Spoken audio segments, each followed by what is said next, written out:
Groceries. Australia में जो दूसरा बड़ा एक्सपेंस है वो है ग्रोसरीज का। As per Canstar Blue's recent report, on average जो एक ऑस्ट्रेलियन इंडिविजुअल है उसकी वीकली जो ग्रोसरी कॉस्ट है वो है around 178 Australian dollar. That means कि अगर आप उसको मंथली बेसिस पे देखें तो दैट वुड बी अराउंड 770 और 80 ऑस्ट्रेलियन डॉलर। सो एक इंडिविजुअल जो है वो ग्रोसरीज पे around 770 Australian dollar per month spend कर रहा है। लेकिन इसका ये मतलब हरगिज नहीं है कि आपकी भी जो ग्रोसरीज की कॉस्ट होगी वो यही होगी या इसके अराउंड ही होगी। डिपेंडिंग ऑन योर लाइफस्टाइल और बजटिंग स्टाइल आपकी ये कॉस्ट जो है वो कम या ज्यादा भी हो सकती है।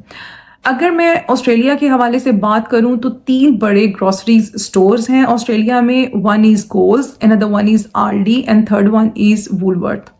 आप इन तीनों से ग्रोसरीज कर सकते हैं।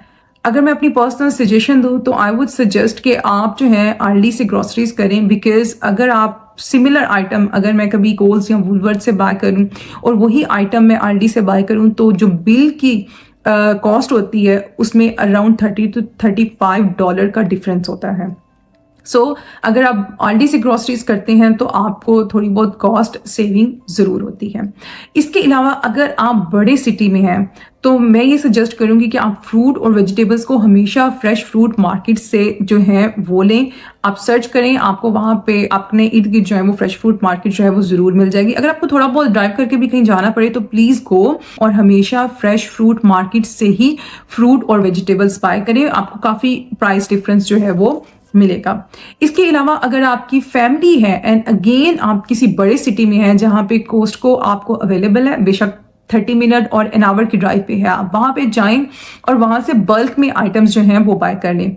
आपको एक दफा तो लगेगा आपने बहुत ज्यादा जो है वो एक्सपेंसेस कर दिए, बट ऑन लॉन्गर अगर आप उसको स्प्रेड करें पूरे महीने पे या उससे भी ज्यादा पे तो आपको डेफिनेटली कुछ कॉस्ट जो है वो जरूर सेव होगी। अगर आप ये सर्च करना चाहते हैं कि आपकी प्रोबेबल जो कॉस्ट है ग्रोसरीज की वो क्या है तो उसके लिए आप कोल्स या वुलवर्थ या आल्डी की वेबसाइट पे जाके वहां से जो आइटम्स हैं वो सिलेक्ट करके जो है वो देख सकते हैं कि ओके मैं वीक में ये आइटम यूज करूंगी या करूंगा। वो फ्रूट्स हो सकते हैं, वेजिटेबल्स हो सकती हैं, लॉन्ड्री हो सकती है, ब्रेड्स हो सकती हैं, मीट हो सकता है, एवरीथिंग आप वहां से इंक्लूड करें और उसके बाद आपको वहां पे उसकी जो टोटल कॉस्ट है वो आ जाएगी। तो उससे भी आपको एक रफ आइडिया हो जाएगा कि ओके अगर मैं ये ग्रोसरी करती हूँ तो मेरी जो वीकली ग्रोसरीज की कॉस्ट होगी वो ये होगी। That's the information about the groceries. यहाँ पे अगर मैं आपको सजेशन दूं तो मैं यही कहूंगी कि कोशिश करें कि आप घर में कुक ज्यादा करें और अगर आपने कुछ बाय भी करना है तो सेल के ऑप्शंस जो हैं वो आते रहते हैं। यूजुअली वेडनेसडे को या थर्सडे को जो है वो सेल्स लग जाती हैं, तो आप ने अगर कोई आइटम जिसकी कॉस्ट ज्यादा है उसे बाय करना है तो कोशिश करें कि आप उसे सेल में बाय करें। इससे भी आप अपनी जो ग्रोसरीज हैं उसको बजट कर सकते हैं और कुछ ना कुछ सेव जो है वो कर सकते हैं।